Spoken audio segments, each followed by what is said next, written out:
রোমাঞ্চকর পারিবারিক অ্যাডভেঞ্চার গল্প। গত রাতে এসি নষ্ট হয়েছে। খুব গরম। ছেলে বলল, মা, আমার রুমে এসে ঘুমাও, ফ্যান ভালো চলে। আমি তার রুমে গেলাম। একটাই বিছানা। সে বলল, আমরা দুজনেই ঘুমাব। গরমে আর কোনো উপায় ছিল না। রাতে ঘুমের মধ্যে সে আমাকে জড়িয়ে ধরেছিল। সকালে ঘুম ভাঙতেই দেখি তার হাত আমার কোমরে। আমি সরে যেতে গেলাম। সে ঘুমের ঘোরে বলল, আরেকটু থাকো। চোখ খুলে আমার দিকে তাকিয়ে বলল, মা, সারারাত তোমাকে পাশে পেয়ে খুব ভালো ঘুম হয়েছে। আমি বললাম, উঠি এবার। সে আমার হাত ধরে বলল, স্বামী স্ত্রী এভাবেই একসাথে ঘুমায়। আমি তোমাকে ভালোবাসি, আমার স্ত্রী হও। প্রতি রাতে তোমাকে কাছে পেতে চাই। সকালের রোদ জানালা দিয়ে এসে পড়ছিল। এই গল্পটি সম্পূর্ণ শুনলে আপনাদের পানি অটোমেটিক বের হয়ে যাবে, সো যত দ্রুত সম্ভব হাতের কাছে টিস্যু নিয়ে বসে পড়ো। বিছানার চাদর যেন নষ্ট না হয় সেটা সম্পূর্ণ খেয়াল রাখার অনুরোধ জানিয়ে গল্পটি এখন শুরু করব। তার আগে সর্বশেষ অনুরোধ, দয়া করে এমন পানি বের করার গল্প নিয়মিত শুনতে আমাদের চ্যানেলটি সকলেই সাবস্ক্রাইব করুন। ধন্যবাদ। হ্যালো বন্ধুরা, আমার নাম রূপালী বন্দ্যোপাধ্যায়। আমার বয়স ৪৪ বছর। আমার স্বামীর নাম সুবীর বন্দ্যোপাধ্যায়, বয়স ৪৭ বছর। আমাদের ২ সন্তান, রোহিত আর পূজা। রোহিত ২০ বছর বয়সী, বিশ্ববিদ্যালয়ে পড়ে। পূজা ১৪ বছর বয়সী, উচ্চ বিদ্যালয়ে যায়। আসলে আমার এই গল্পটা শুরু হয়েছিল গত বছরের ডিসেম্বর মাসে। আমাদের পরিবারে একটা অদ্ভুত ঘটনা ঘটে গেল যেটা আমি কখনোই ভাবতে পারিনি। ব্যাপারটা এমন যে আমার ছেলে রোহিত সেদিন সকালে উঠে আমার কাছে এসে বলল যে রাতে তার একটা অদ্ভুত স্বপ্ন হয়েছে। রোহিত বলল, মা, রাতে আমি স্বপ্নে দেখেছি যে আমাদের বাড়ির পেছনের বাগানে একটা পুরনো সিন্দুক পোতা আছে। সেই সিন্দুকে অনেক দামি জিনিসপত্র আছে। আমি হেসে বললাম, স্বপ্ন তো স্বপ্নই রোহিত। এসব নিয়ে মাথা ঘামানোর কিছু নেই গি। কিন্তু রোহিত জেদ করে বলল, না মা, স্বপ্নটা খুবই বাস্তব মনে হয়েছে। আমার মনে হয় আমাদের একবার খোঁজ করে দেখা উচিত। কি আমি তার কথায় তেমন গুরুত্ব দিলাম না, কিন্তু সে সারাদিন এটা নিয়েই পড়ে থাকল। সন্ধ্যায় সুবীর অফিস থেকে ফিরে এল। রোহিত তার বাবার কাছেও তার স্বপ্নের কথা বলল। সুবীর প্রথমে হাসাহাসি করলেও পরে বলল, চলো দেখা যাক। তোমার স্বপ্নে কোথায় দেখেছিলে সিন্দুকটা? রোহিত উৎসাহিত হয়ে বলল, বাগানের পূর্ব কোণে, যেখানে বড় আমগাছটা আছে তার নিচে। আমরা সবাই মিলে বাগানে গেলাম। অন্ধকার হয়ে আসছিল বলে টর্চ নিয়ে গেলাম। আমগাছের নিচে মাটি দেখতে স্বাভাবিকই লাগছিল। কিন্তু রোহিত জেদ করে বলল, অন্তত একবার খুঁড়ে দেখুন না। সুবীর একটা কোদাল নিয়ে এলো। আমি বললাম, এভাবে মাটি খুঁড়লে তো বাগান নষ্ট হবে গু। কিন্তু সুবীর বলল, একটু খুঁড়েই দেখি। ছেলের মন ভাঙতে চাই না, তো সে খোঁড়া শুরু করল। আমি আর পূজা দূরে দাঁড়িয়ে দেখছিলাম। প্রথমে কিছুই পেলাম না। কিন্তু হঠাৎ কোদালে একটা শক্ত কিছুতে ঠোকা লাগল। আমরা সবাই দৌড়ে গেলাম। টর্চের আলো দেখলাম মাটির নিচে কিছু একটা আছে। সুবীর আরও সাবধানে খুঁড়তে লাগল। ধীরে ধীরে বেরিয়ে এলো একটা পুরনো কাঠের বাক্স। বাক্সটা বেশ বড়, প্রায় ২ ফুট লম্বা আর ১ ফুট চওড়া। কাঠে মরিচা ধরেছে, কিন্তু বাক্সটা ভাঙা নয়। আমরা সবাই অবাক হয়ে গেলাম। রোহিতের স্বপ্ন সত্যি হয়ে গেছে। বাক্সটা উঠিয়ে ঘরে নিয়ে এলাম। খুলে দেখার জন্য সবাই উৎসুক। বাক্সে একটা পুরনো তালা লাগানো। তালাটা অনেক পুরনো, মরিচা ধরেছে। সুবীর একটা হাতুড়ি দিয়ে তালাটা ভেঙে ফেল। ভেতরে কি আছে দেখার জন্য আমরা সবাই উদগ্রীব। বাক্স খুলে দেখি ভেতরে অনেকগুলো জিনিস আছে। একটা পুরনো দিনের মানি ব্যাগ, কিছু পুরনো কাগজপত্র, একটা ছোট্ট স্বর্ণের লকেট, আর একটা পুরনো চিঠি। সুবীর চিঠিটা খুলে পড়তে শুরু করল। চিঠিতে লেখা, যদি কেউ এই চিঠি পায় তাহলে যেন আমি শঙ্কর চন্দ্র ঘোষ। আমি এই বাড়িতে ৬০ বছর আগে থাকতাম। আমার কাছে অনেক মূল্যবান জিনিস ছিল যেগুলো আমি এই বাক্সে রেখে দিয়ে গেছি। চিঠিতে আরও লেখা ছিল, আমার পরিবারের সবাই মারা গেছে। আমিও মরে যাব। কিন্তু আমার সম্পত্তি যেন ভালো মানুষের হাতে যায়, সেজন্য এই বাক্স মাটিতে পুঁতে রেখে যাচ্ছি। যে পাবে সে যেন এটা ভালো কাজে ব্যবহার করে গি। আমরা সবাই অভিভূত হয়ে গেলাম। এর মানে এই বাড়িতে আগে শঙ্কর চন্দ্র ঘোষ বলে একজন থাকতেন। আর রোহিত কিভাবে স্বপ্নে এটা দেখল সেটাও এক রহস্য। মানি ব্যাগ খুলে দেখি ভেতরে অনেক পুরনো সোনার কয়েন আছে। স্বর্ণের লকেটটাও বেশ দামি মনে হচ্ছে। কাগজপত্রের মধ্যে কিছু জমির দলিল আর আরও কিছু ব্যক্তিগত চিঠিপত্র আছে। পরের দিন সকালে আমরা একজন পুরাতত্ত্ববিদের কাছে গেলাম। তিনি সবকিছু দেখে বললেন, এগুলো প্রায় ৬০ থেকে ৭০ বছরের পুরনো। সোনার কয়েনগুলো এখনও মূল্যবান। আর এই লকেটটা তো অমূল্য। তিনি আরও বললেন, শঙ্করচন্দ্র ঘোষের নাম আমি শুনেছি। তিনি এই এলাকার একজন বিখ্যাত ব্যবসায়ী ছিলেন। তার কোনো সন্তান ছিল না। সবাই ভাবত তার সম্পত্তি কোথায় গেল। আমরা বুঝলা যে এটা কোনো সাধারণ ব্যাপার নয়। কিন্তু প্রশ্ন হল, রোহিত কিভাবে এই গুপ্তধনের কথা জানল? তার স্বপ্নে কেন এটা এলো? সেদিন রাতে রোহিত আবার একটা অদ্ভুত স্বপ্ন দেখল। সে বলল, মা, আমি স্বপ্নে দেখেছি একজন বয়স্ক মানুষ আমার কাছে এসে বলছেন যে তিনি শঙ্করচন্দ্র ঘোষ। তিনি খুশি যে তার সম্পত্তি ভালো মানুষের হাতে পড়েছে। রোহিত আরও বলল, তিনি বলেছেন যে আরও কিছু গুরুত্বপূর্ণ জিনিস আছে যেগুলো তিনি অন্য জায়গায় লুকিয়ে রেখেছেন। কিন্তু সেগুলো পেতে হলে কিছু ধাঁধার সমাধান করতে হবে। আমি আর সুবীর একে অপরের দিকে তাকালাম। এটা কি ব্যাপার হচ্ছে? রোহিত কি সত্যিই শঙ্করচন্দ্র ঘোষের আত্মার সাথে যোগাযোগ করছে? পরের দিন রোহিত বলল, মা, আমার মনে আছে স্বপ্নে শঙ্কর কাকু একটা ধাঁধা দিয়েছিলেন। তিনি বলেছিলেন, যেখানে সূর্য অস্ত যায় সেখানে দেখো। বর গাছের নিচে ছোট পাথরের পাশে। আমাদের বাড়ির পশ্চিম দিকে একটা বড় বটগাছ আছে। আর তার পাশেই একটা ছোট পাথরের চাই আছে। আমরা ভাবলাম হয়তো সেখানেই কিছু আছে। বিকেলে আমরা সেখানে গেলাম। বটগাছের নিচে মাটি খুঁড়তে শুরু করলাম। এবারও কিছু পেলাম। একটা ছোট কৌটা। কৌটার ভেতরে একটা পুরনো চাবি আর একটা ছোট কাগজ। কাগজে লেখা, এই চাবি দিয়ে আমার পুরনো আলমারি খোলা যাবে। আলমারি আছে বাড়ির ভেতর, যেখানে সবচেয়ে কম আলো পৌঁছায়। আমাদের বাড়ির সবচেয়ে অন্ধকার জায়গা হচ্ছে নিচতলার একটা স্টোর রুম। আমরা সেখানে গিয়ে দেখলাম সত্যিই একটা পুরনো কাঠের আলমারি আছে। আলমারিতে একটা ছোট্ট তালা লাগানো। চাবি দিয়ে তালা খুললাম। আলমারি খুলে দেখি ভেতরে অনেক পুরনো বই, কিছু ছবি, আর একটা বড় খাম। খাম খুলে দেখি ভেতরে শঙ্করচন্দ্র ঘোষের লেখা একটা দীর্ঘ চিঠি। চিঠিতে তার সারা জীবনের কাহিনী লেখা। তিনি লিখেছেন কিভাবে তিনি ব্যবসা করে অনেক টাকা রোজগার করেছিলেন। কিন্তু তার কোনো সন্তান বা আত্মীয় ছিল না। চিঠিতে আরও লেখা, আমি মৃত্যুর আগে চাই যে আমার সম্পত্তি এমন কারো হাতে যাক যে এটা ভালো কাজে ব্যবহার করবে। যদি কেউ আমার সব ধাঁধার সমাধান করতে পারে, তাহলে সে আমার আসল ধনভাণ্ডার পাবে। চিঠির শেষে লেখা ছিল আরেকটা ধাঁধা, যেখানে জল গড়ায়, যেখানে মাছ খেলা করে, সেখানে দেখো। গভীর জলের তলায় লুকানো আছে শেষ রহস্য। আমাদের বাড়ির পেছনে একটা ছোট পুকুর আছে। আমরা ভাবলাম হয়তো সেখানেই কিছু আছে। কিন্তু পুকুরে নামা তো সহজ কাজ নয়। পরের দিন আমরা একজন সাঁতারুর সাহায্য নিলাম। সে পুকুরে নেমে খোঁজ করল। প্রথমে কিছু পেল না। কিন্তু পুকুরের মাঝখানে একটা বড় পাথরের নিচে একটা ছোট ধাতব বাক্স পেল। বাক্স তুলে এনে খুলে দেখি ভেতরে একটা মানচিত্র আর একটা চিঠি। মানচিত্রে আমাদের এলাকার বিভিন্ন জায়গা চিহ্নিত করা আছে। আর একটা বিশেষ স্থান লাল দাগ দিয়ে চিহ্নিত করা। চিঠিতে লেখা, যে এতদূর এসেছে সেই আমার যোগ্য উত্তরাধিকারী। লাল দাগের জায়গায় আমার আসল ধনভাণ্ডার লুকানো আছে। কিন্তু সেটা পেতে হলে পূর্ণিমার রাতে যেতে হবে। আমরা দেখলাম আরও ৩ দিন পর পূর্ণিমা।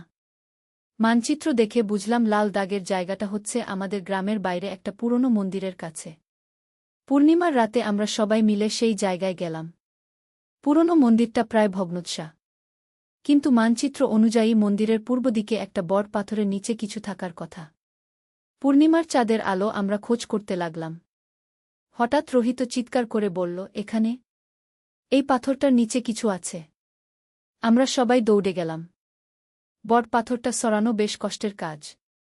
কিন্তু আমরা ৪ জন মিলে কোনোমতে সরাতে পারলাম। পাথরের নিচে একটা গর্ত। গর্তের ভেতরে একটা বড় লোহার সিন্দুক। সিন্দুকটা বেশ ভারী। কোনোমতে সেটা উঠিয়ে আনলাম। সিন্দুকে কোনো তালা নেই। খুলে দেখি ভেতরে অনেক সোনার গহনা, মুক্তো, হীরার গহনা, আর অনেক সোনার মোহর। এছাড়াও অনেক পুরনো কাগজপত্র আছে যেগুলো দেখে মনে হচ্ছে জমির দলিল। সবচেয়ে উপরে একটা চিঠি রাখা। সেটা খুলে পড়লাম। শঙ্করচন্দ্র ঘোষ লিখেছেন যে এই সিন্দুক পেয়েছে সেই আমার সত্যিকারের উত্তরাধিকারী। এই সম্পত্তি তার। কিন্তু আমার একটাই শর্ত, এই সম্পত্তি দিয়ে সে যেন গরিব মানুষের সেবা করে। কি? আমরা সবাই অভিভূত হয়ে গেলাম। এত সম্পদ! কিন্তু সবচেয়ে বড় কথা হল শঙ্করচন্দ্র ঘোষের শেষ ইচ্ছা। তিনি চান এই সম্পদ গরিব মানুষের কাজে ব্যবহৃত হোক। বাড়ি ফিরে আমরা পরিবারের সবাই মিলে আলোচনা করলাম। আমরা ঠিক করলাম যে এই সম্পদের একটা অংশ দিয়ে আমাদের গ্রামে একটা স্কুল করাব, আর বাকি সম্পদ দিয়ে গরিব মানুষদের সাহায্য করব। রোহিত বলল, মা, আমি এখনও রোজ রাতে শঙ্কর কাকুকে স্বপ্নে দেখি। তিনি খুব খুশি। বলেন যে তার সম্পদ ভালো হাতে গেছে গি। আমরা জানি না কিভাবে রোহিত শঙ্কর চন্দ্র ঘোষের সাথে যোগাযোগ করতে পারল। হয়তো এটা কোনো অতিপ্রাকৃত ব্যাপার, হয়তো রোহিতের কোনো বিশেষ ক্ষমতা আছে। কিন্তু যাই হোক, এই পুরো ঘটনা আমাদের জীবনটাকে সম্পূর্ণ বদলে দিয়েছে। আমরা এখন শঙ্কর চন্দ্র ঘোষের সম্পদ দিয়ে গ্রামের মানুষদের সেবা করছি। স্কুল তৈরি হয়েছে। অনেক গরিব পরিবারের ছেলেমেয়েরা এখন পড়াশোনা করতে পারছে। আর রোহিত, সে এখনও মাঝে মাঝে অদ্ভুত স্বপ্ন দেখে। কখনো কখনো সে ভবিষ্যতের ঘটনা দেখতে পায়। আমরা বুঝতে পেরেছি যে রোহিতের একটা বিশেষ ক্ষমতা আছে। এই পুরো অভিজ্ঞতা আমাদের জীবনে নতুন মাত্রা এনে দিয়েছে। আমরা বুঝেছি যে এই পৃথিবীতে অনেক রহস্য আছে যেগুলো আমাদের বোধগম্য নয়। কিন্তু সেই রহস্যগুলোর মধ্য দিয়েই আমাদের জীবনে নতুন অর্থ এসেছে। আজও আমি রাতে আকাশের দিকে তাকিয়ে ভাবি, শঙ্কর চন্দ্র ঘোষ কি আসলেই কোথাও আছেন? তিনি কি আমাদের উপর নজর রাখছেন? আমি জানি না। কিন্তু আমি জানি যে তার সম্পদ দিয়ে আমরা যে ভালো কাজ করছি সেটা তার আত্মাকে শান্তি দিচ্ছে। এই গল্প আমার। এই গল্প আমাদের পরিবারের। একটা অদ্ভুত, রহস্যময় কিন্তু অসাধারণ অভিজ্ঞতার গল্প যা আমাদের জীবনকে সম্পূর্ণ বদলে দিয়েছে। রোহিত এখন বড় হচ্ছে। সে বলে যে ভবিষ্যতে সেও মানুষের সেবা করবে। তার বিশেষ ক্ষমতা দিয়ে মানুষের উপকার করবে। আমি গর্বিত যে আমার ছেলে এমন একটা মহৎ লক্ষ্য নিয়ে বড় হচ্ছে। পূজাও খুব খুশি। সে বলে যে বড় হয়ে ডাক্তার হবে আর গরিব মানুষদের বিনামূল্যে চিকিৎসা দেবে। আমাদের পুরো পরিবার এখন একটা নতুন উদ্দেশ্য নিয়ে জীবন যাপন করছে। কিন্তু গল্প এখানেই শেষ নয়। কয়েক মাস পরে আরও অদ্ভুত ঘটনা ঘটতে শুরু করল। রোহিত একদিন এসে বলল যে সে স্বপ্নে দেখেছে আমাদের গ্রামে একটা বড় বিপদ আসছে। একটা ভয়াবহ বন্যা হবে যাতে অনেক মানুষ ক্ষতিগ্রস্ত হবে। আমি আর সুবীর প্রথমে বিশ্বাস করিনি। কারণ সেই সময় ছিল শীতকাল, বৃষ্টি হওয়ার কোনো সম্ভাবনাই ছিল না। কিন্তু রোহিত জেদ করে বলল যে তার স্বপ্ন সবসময় সত্যি হয়।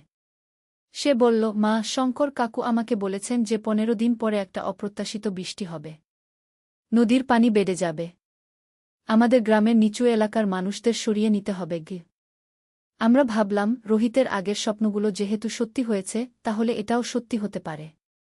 আমরা ঠিক করলাম যে গ্রামের মানুষদের সাবধান করে দেব। প্রথমে কেউ আমাদের কথা বিশ্বাস করল না। সবাই হাসাহাসি করল।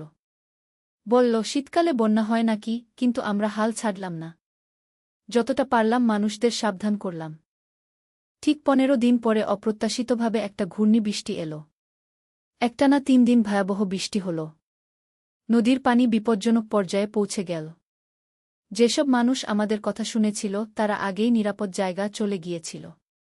কিন্তু যারা শোনেনি তাদের অনেকেই বিপদে পড়ল।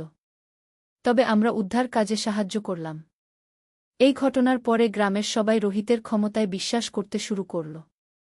মানুষ তার কাছে আসতে শুরু করল বিভিন্ন সমস্যার সমাধানের জন্য। রোহিত বলল, মা, শঙ্কর কাকু আমাকে আরও কিছু বলেছেন। তিনি বলেছেন যে আমাদের এলাকায় আরও অনেক পুরনো ধনসম্পদ লুকানো আছে। কিন্তু সেগুলো শুধুমাত্র মানুষের কল্যাণের জন্য ব্যবহার করা যাবে গু। আমি জিজ্ঞেস করলাম, কোথায় সেই ধনসম্পদ? রোহিত বলল, আমাদের গ্রামের উত্তর দিকে যে পুরনো জমিদার বাড়ি আছে সেখানে। কিন্তু সেটা পেতে হলে আমাদের একটা বিশেষ কাজ করতে হবে গু। কি কাজ? সুবীর জিজ্ঞেস করল। রোহিত বলল, আমাদের গ্রামে যে বিধবা খালাম্মা একা একা থাকে, তার কোনো সন্তান নেই, তাকে সাহায্য করতে হবে। তার জন্য একটা ছোট বাড়ি বানিয়ে দিতে হবে যেখানে তিনি আরামে থাকতে পারবেন গু। আমরা সেই কাজ শুরু করলাম। শঙ্কর চন্দ্র ঘোষের সম্পদ দিয়ে বিধবা খালাম্মার জন্য একটা সুন্দর ছোট বাড়ি বানিয়ে দিলাম। তার চিকিৎসার ব্যবস্থাও করলাম। খালাম্মা খুব খুশি হলেন। তিনি আমাদের অনেক দোয়া দিলেন। সেদিন রাতে রোহিত আবার স্বপ্ন দেখল। সে বলল, মা, শঙ্কর কাকু খুব খুশি। তিনি বলেছেন যে আমরা তার পরীক্ষায় উত্তীর্ণ হয়েছি। এখন তিনি আমাদের আরও বড় একটা দায়িত্ব দিতে চান। পরের দিন রোহিত আমাদের নিয়ে পুরনো জমিদার বাড়িতে গেল। বাড়িটা অনেক দিন ধরে পরিত্যক্ত। ভেতরে ঢোকার সাহস কারও হয় না। কিন্তু রোহিত নির্ভয়ে ভেতরে চলে গেল। আমরা তার পিছু পিছু গেলাম। বাড়ির ভেতরে একটা বড় হোলঘর। হোলঘরের মাঝখানে মেঝেতে একটা অদ্ভুত নকশা আঁকা। রোহিত সেই নকশার উপর দাঁড়িয়ে কিছুক্ষণ চোখ বন্ধ করে রইল। তারপর একটা নির্দিষ্ট দিকে হাঁটতে শুরু করল। আমরা তার পেছনে পেছনে যেতে লাগলাম। সে একটা দেয়ালের কাছে গিয়ে থামল। দেয়ালে হাত রাখতেই দেয়ালের একটা অংশ সরে গেল। ভেতরে একটা গুপ্ত কক্ষ। গুপ্তকক্ষে ঢুকে দেখি অনেকগুলো পুরনো বই, পাণ্ডুলিপি আর একটা বড় সিন্দুক। সিন্দুক খুলে দেখি ভেতরে অনেক মূল্যবান জিনিস আছে। কিন্তু সবচেয়ে গুরুত্বপূর্ণ জিনিস ছিল একটা পুরনো বই। বইয়ে লেখা বিভিন্ন ভেষজ ওষুধের ফর্মুলা। এই ফর্মুলা দিয়ে অনেক কঠিন রোগের চিকিৎসা করা যায়। বইয়ের প্রথম পাতায় লেখা, যে এই বই পাবে সে যেন এই জ্ঞান মানুষের সেবায় ব্যবহার করে। এই ভেষজ চিকিৎসার জ্ঞান দিয়ে গরিব মানুষদের সাহায্য করবে। আমরা বুঝলাম যে এটা শুধু ধনসম্পদ নয়, এটা এক অমূল্য জ্ঞানভাণ্ডার। এই জ্ঞান দিয়ে আমরা অনেক মানুষের উপকার করতে পারব। পূজা বলল, মা, আমি এই বই পড়ে শিখব। আমি ডাক্তার হওয়ার পাশাপাশি ভেষজ চিকিৎসাও শিখব। আমি খুশি হলাম। আমার মেয়ে এত ছোট বয়সেই এত ভালো চিন্তা করছে। এরপর আমাদের জীবনে আরও অনেক অদ্ভুত ঘটনা ঘটল। রোহিতের স্বপ্নের মাধ্যমে আমরা আরও অনেক গুপ্ত ধনভাণ্ডার খুঁজে পেলাম। প্রতিটি ধনভাণ্ডারের সাথে একটা করে শর্ত থাকত, সেই সম্পদ মানুষের কল্যাণে ব্যবহার করতে হবে। আমরা সেই সম্পদ দিয়ে গ্রামে একটা হাসপাতাল বানালাম। পূজা সেখানে ভেষজ চিকিৎসার জ্ঞান প্রয়োগ করে অনেক রোগীর চিকিৎসা করতে শুরু করল। রোহিত তার বিশেষ ক্ষমতা ব্যবহার করে মানুষের হারিয়ে যাওয়া জিনিসপত্র খুঁজে দিতে শুরু করল। কখনো কারো গরুছাগল হারিয়ে গেলে, কখনো কারো গহনা হারিয়ে গেলে রোহিত স্বপ্নে দেখে বলে দিতে পারত সেগুলো কোথায় আছে। আস্তে আস্তে আমাদের গ্রামের খবর আশেপাশের গ্রামেও ছড়িয়ে গেল। দূর দূর থেকে মানুষ রোহিতের কাছে আসতে শুরু করল। কেউ আসে চিকিৎসার জন্য, কেউ আসে হারানো জিনিস খুঁজে পাওয়ার জন্য। কিন্তু রোহিত কখনো এই ক্ষমতার অপব্যবহার করেনি। সে সবসময় মানুষের ভালোর জন্যই এই ক্ষমতা ব্যবহার করত। কখনো কোনো টাকা নিত না। সবাইকে বিনামূল্যে সাহায্য করত। একদিন রোহিত এসে বলল, মা, শঙ্কর কাকু আমাকে বলেছেন যে তার কাজ প্রায় শেষ। তিনি শান্তিতে চলে যেতে পারবেন। কারণ তার সম্পদ সঠিক হাতে পৌঁছেছে এবং সেটা মানুষের কল্যাণে ব্যবহৃত হচ্ছে। সেদিন রাতে রোহিত শেষবারের মতো শঙ্কর চন্দ্র ঘোষকে স্বপ্নে দেখল। শঙ্কর কাকু তাকে ধন্যবাদ দিলেন এবং বললেন যে এখন থেকে রোহিত তার নিজের বিবেক অনুযায়ী মানুষের সেবা করে যাবে। এরপর থেকে রোহিত আর শঙ্কর চন্দ্র ঘোষকে স্বপ্নে দেখে না। কিন্তু তার বিশেষ ক্ষমতা রয়ে গেছে। সে এখনও স্বপ্নে ভবিষ্যৎ দেখতে পায়, মানুষের সমস্যার সমাধান বের করতে পারে। আজ 5 বছর পেরিয়ে গেছে। আমাদের গ্রাম এখন অন্যরকম। এখানে একটা আধুনিক স্কুল আছে, একটা হাসপাতাল আছে। গরিব মানুষরা বিনামূল্যে চিকিৎসা পায়, শিক্ষা পায়। রোহিত এখন 25 বছরের যুবক। সে একজন সমাজসেবক হিসেবে কাজ করছে। তার বিয়েও হয়ে গেছে এক ভালো মেয়ের সাথে। তার স্ত্রীও তার কাজে সাহায্য করে। পূজা এখন 19 বছরের মেয়ে। সে ডাক্তারি পড়ছে, সেই সাথে ভেষজ চিকিৎসাও শিখছে। সেও ভবিষ্যতে গরিব মানুষদের সেবা করার স্বপ্ন দেখে। আর আমি এখন একজন খুশি মা। আমার সন্তানরা ভালো কাজ করছে, মানুষের সেবা করছে। এর চেয়ে বড় সুখ আর কি হতে পারে? কখনো কখনো আমি ভাবি, এই পুরো ঘটনা কি সত্যিই ঘটেছিল, নাকি এটা কোনো স্বপ্ন ছিল? কিন্তু তারপরেই দেখি আমাদের গ্রামের স্কুল, হাসপাতাল, সুখী মানুষের মুখ। তখন বুঝি যে এটা সত্যি। হয়তো শঙ্কর চন্দ্র ঘোষ আসলেই কোথাও আছেন। হয়তো তিনি আমাদের উপর নজর রাখেন। আমি জানি না। কিন্তু আমি জানি যে তার সম্পদ দিয়ে আমরা যে ভালো কাজ করেছি, সেটা আমাদের জীবনের সবচেয়ে বড় পাওয়া। এই গল্প আমার। এই গল্প আমাদের পরিবারের। একটা অসাধারণ, অবিশ্বাস্য কিন্তু সত্য ঘটনার গল্প। যে ঘটনা আমাদের জীবনকে সম্পূর্ণ বদলে দিয়েছে। আমাদের শিখিয়েছে যে জীবনের আসল অর্থ হচ্ছে অন্যের সেবা করা। আজও আমি রাতে ঘুমাতে যাওয়ার আগে শঙ্কর চন্দ্র ঘোষের কথা ভাবি। তাকে মনে মনে ধন্যবাদ দিই। কারণ তিনি আমাদের দিয়ে এত বড় একটা কাজ করিয়েছেন। এই গল্পের শেষ নেই। কারণ আমাদের সেবার কাজ চলমান। প্রতিদিন নতুন নতুন মানুষ আমাদের কাছে আসে সাহায্যের জন্য। আর আমরা যতটা পারি সাহায্য করি। রোহিতের এখনও মাঝে মাঝে অদ্ভুত স্বপ্ন হয়। সে বলে, কখনো কখনো শঙ্কর কাকুর মতো অন্য কোনো আত্মা তার কাছে আসে সাহায্যের জন্য। এভাবেই চলছে আমাদের জীবন। এক অদ্ভুত, রোমাঞ্চকর, রহস্যময় জীবন। যে জীবনে প্রতিদিন নতুন কিছু ঘটে। যে জীবনে আমরা মানুষের কাজে আসতে পারি। এই গল্প শুনে হয়তো অনেকে বিশ্বাস করবে না।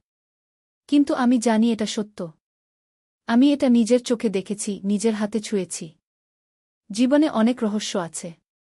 অনেক কিছু আছে যা আমরা বুঝতে পারি না। কিন্তু সেই রহস্যের মধ্য দিয়েই আমাদের জীবনে নতুন অর্থ আসে। নতুন উদ্দেশ্য আসে। আমার এই গল্প এখানেই শেষ। কিন্তু আমাদের জীবনের গল্প এখনও চলমান। প্রতিদিন নতুন অধ্যায় যুক্ত হচ্ছে। আর আমরা আশা করি যে এই গল্প অনেক দিন চলবে। অনেক মানুষের কাজে আসবে। ধন্যবাদ সবাইকে এই গল্প শোনার জন্য। আশা করি আপনাদের ভালো লেগেছে।